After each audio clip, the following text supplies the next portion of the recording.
You want to say hi? Say hi. No. Okay. This question is for Tyler.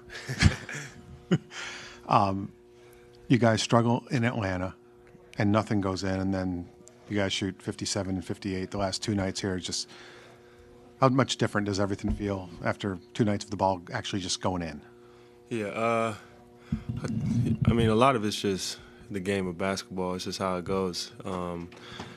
Some nights shots fall, some nights they don't. I think ultimately staying consistent to the shot patterns that we're getting, the shot profile.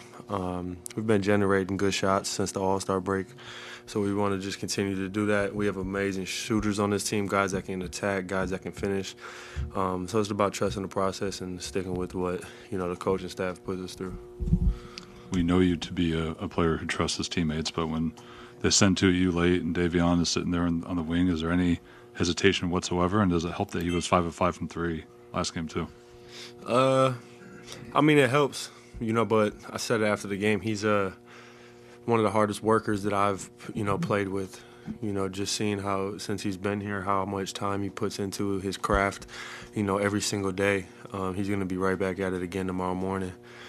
So when you see guys like that, you trust it, and good things tend to happen. So he puts the work in, and I'm gonna ride with him. What's it like? You still have so many moving parts. I mean, all of a sudden you get out there in the second half, Khalil's on the bench, Alec is in there. What are those on-the-fly adjustments that you guys have to do?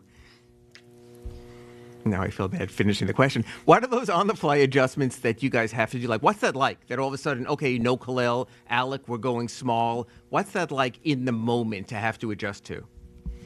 Right now, at this point in the season, is by any means necessary. We're trying to get wins. So Coach Spo saw some things, in the first half that he felt make an adjustment going into the second half.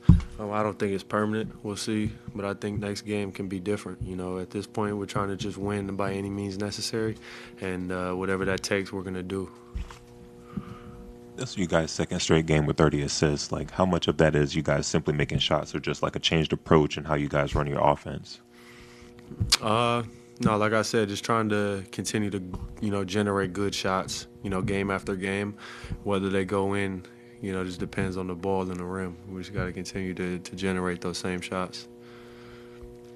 Hey, Tyler, I remember the first day you were seated in that place. You spoke about your military haircut, your attitude for the season.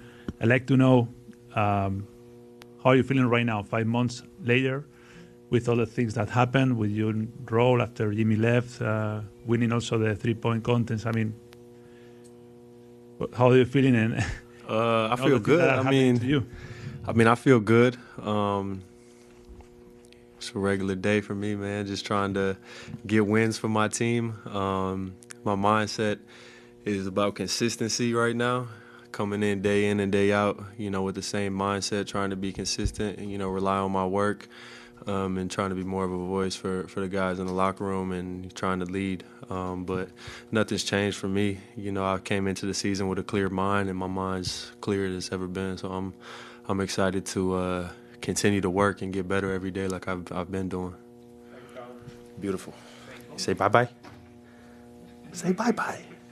Okay. We'll get you reading. I think it's the quality of shots.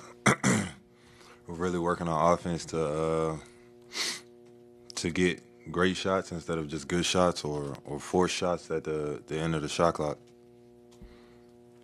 Wiggs, that was obviously a factor, but outside of you and Tyler, it feels like for the past 2 weeks, the rotation is almost different every single game. Sometimes it changes from the first quarter to what it will be in the third quarter.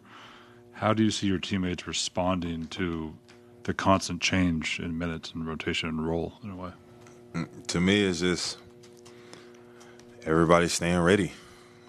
I mean, we preach this all the time because you never know when Spo's going to throw you in the game. You never know. You might go from, like you said, not playing in the first half to you start the second half and then you'll finish in the fourth. So you never know when your name get called. So for us, it's always being ready and next man up mentality.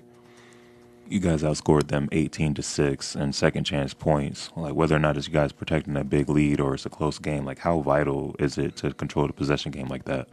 Man, because I mean, y'all have seen us smoke a couple games, and it's just vital because when you have games like that, when you're owning the possession games, those are the ones where when it get down to the wire, you're so comfortable. And everybody's calm, everybody's collected. Even if they go on a run, you know, instead of it being 15-0 run, it's 6, and then we weather that storm. So you know, it's good that we win the possession battle. You being the backline guy in the press, you've seen a lot of different guys over the last few years with his team be the top 2, you know, at the front of the press. What is different about Davion Haywood compared to all, you know, the guys that have funneled through that system? I call Davion Pitbull. I mean, obviously you see what he does when he picks up 94 feet. Obviously you see what he does on ball, and we've seen HB, quote unquote, locksmith for a couple of years now. So it's good to have him in the front because obviously they, you know, Spo lets him go. And that's what they want. That's what we want. We want him to be aggressive up there, get steals, impact the ball, and you know, obviously it turns into winning. Bam, you mentioned before last game that you guys are closer than maybe what you think they are, and even Spo said before after this game that there's a lot of clarity now.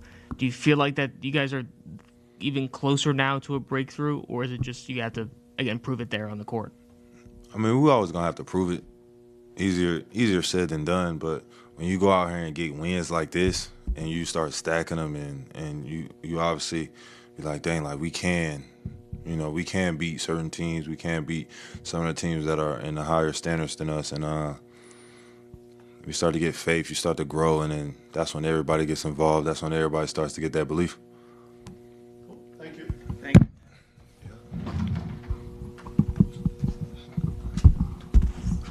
The game's 7:30 tomorrow morning, so make sure you're up. 7:30? Yeah, you're a part owner. Make sure you're up. Yeah. Hey, listen, man.